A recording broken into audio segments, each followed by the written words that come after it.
Hello guys, what's up? Today we are back, another race of my team career mode. Today we are at the Circuit de Catalunya, which is at the Spanish Grand Prix.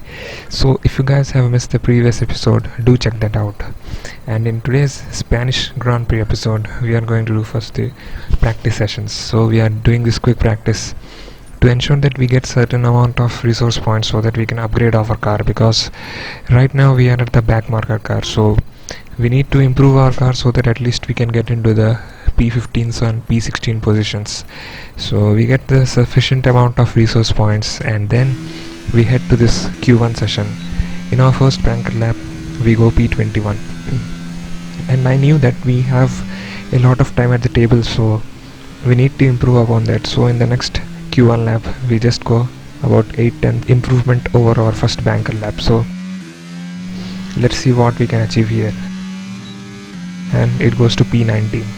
So yeah, this is how the Q1 ended, with Lewis Hamilton getting the fastest lap.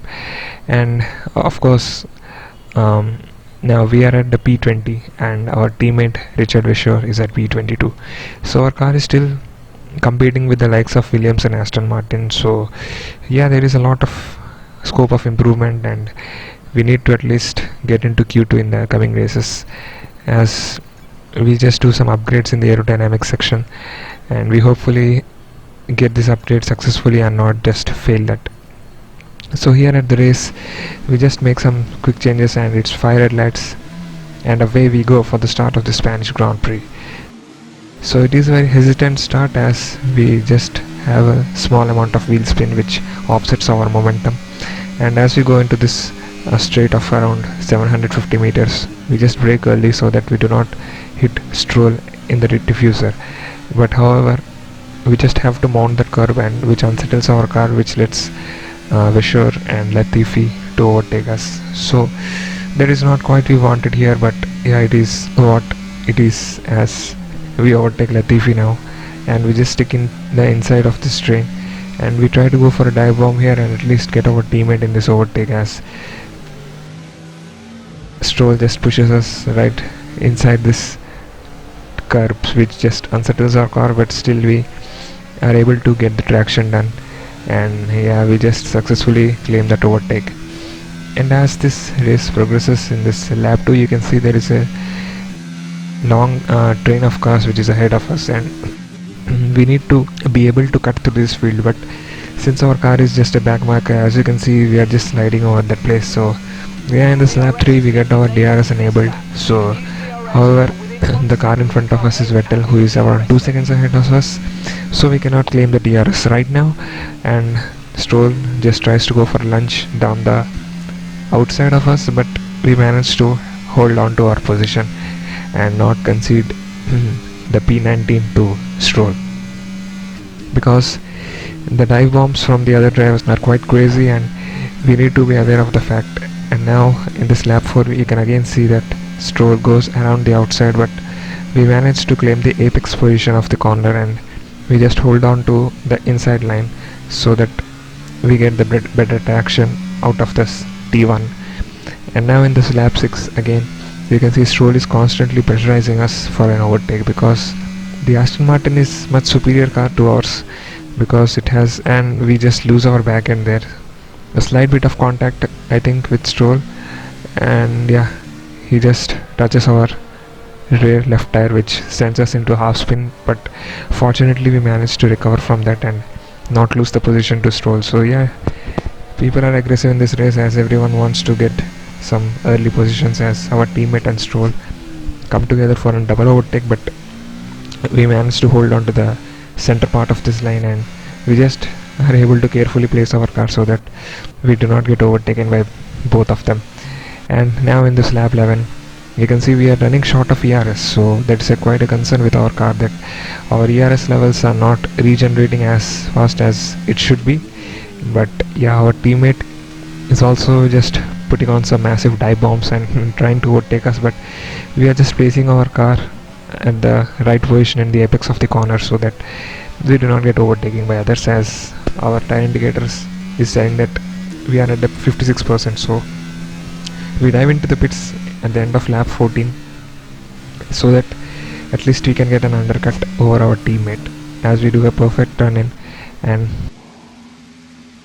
2.4 second stop is quite a decent job from the pit crew, as this is, I think, Lance Stroll. Yeah, Lance Stroll, he's just got DNF'd because of his engine, because the reliability issues are still there in this Mercedes engine, and as you can see, his engine is up in spokes.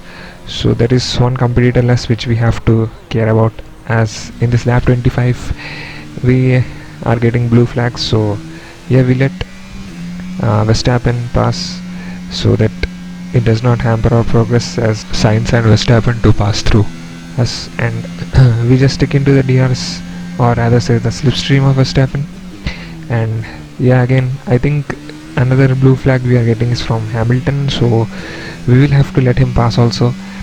And this is the story, because right now we are in the season 1, so we will be getting blue flag because our car is at the bottom of the R&D chart. So you cannot expect us to just finish the race of this complete 33 laps, so we will have to just adjust to this blue flag situations, as I think Sainz overtakes us. So yeah, this is kind of the grind which we are going through in this race, lap after lap, as Latifi is again just 2 tenths behind us, so he's just going to maybe dive bomb, or we need to be patient and use some careful strategy call to place our car in the inside of this T1, so that the Williams does not overtake us, as he just tries to go for a switchback, I think, but he just loses the momentum in the middle of the corner, so it did not come as a success to him. And now in this lap 30 you can see that our tires are just struggling a bit, because our tire upgrades are not as per as we would have liked, because we are still need to do some R&D upgrades, as we let another blue flag car passes. So, and we also have a little bit of tap with the diffuser of Perez, so that gives us a warning from the FIA, as I think Hamilton is behind us, and Norris is also looking for an overtake from us, as we slow down our car so that we can let the faster cars pass by. So this is the thing which we need to take care of, so that we are able to defend from Latifi, and at the same time we let the faster cars pass through and not get a time penalty because of obstructing the traffic, as there is another blue flag coming us, and Latifi is 1.5 seconds behind us, and maybe he's slowing down, that's why his delta is going up. So yeah, this is a very careful tactic which we have to do, because if we slow down too much, then Latifi may have a sniff of opportunity to overtake us. So we need to be careful, as the Alpine of I think that is Alonso. So yeah, we let the Alpine go by, and Latifi is now just 1.1 seconds behind us, so we need to be careful of that. And I think this is the last lap, so we need not very much, as we get another blue flag from another McLaren, but however we finish the race and we get the P90. So it was a recovery, but we cannot say much, as Carlos Sainz wins at Spain, so he wins his home Grand Prix, so GG's to him, as Verstappen and Hamilton also get the podium. And George Russell from P13 he went to P7, so a remarkable drive from him, as our teammate gets P21 and we get P19. So there is a lot of work to do for us, because we need to improve gradually, as Verstappen takes the lead of the championship from Charles Leclerc, and Carlos Sainz and Lewis Hamilton are just behind. So the Red Bull and Ferrari are on a tight battle to get the championship, as Ferrari is still leading the constructors by 27 points.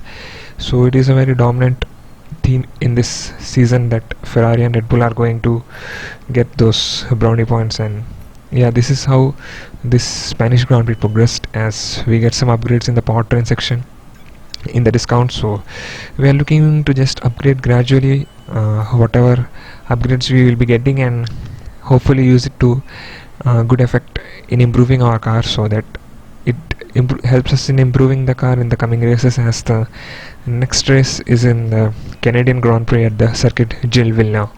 So it is very technical track according to me, because our car lacks rear downforce, and we may have to suffer in this at the fast, or rather say the slow corners there, as we get a department objective to use the software. So we decline that. I don't know it made some sense or not, but yeah, this is the Spanish Grand Prix, and hope you guys enjoyed it, and feel free to subscribe this channel to get such regular career mode videos in the cockpit cam. So yeah, thank you.